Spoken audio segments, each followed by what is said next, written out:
You ask Tiger to solve.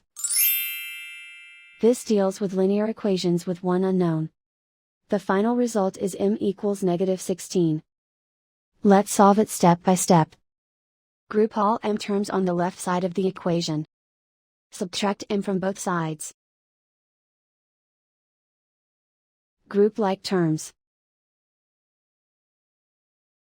Group the coefficients. Convert the integer into a fraction. Combine the fractions. Combine the numerators. Group like terms.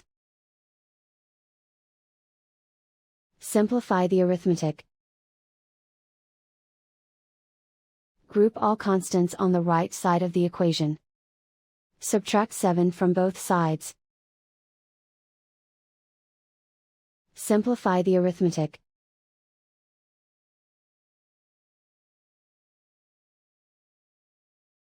Isolate the m.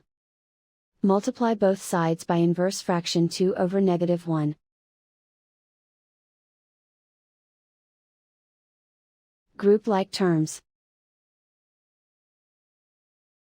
Multiply the coefficients.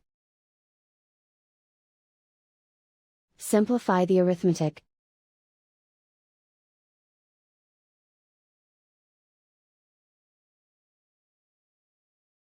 And so the final result is m equals -16.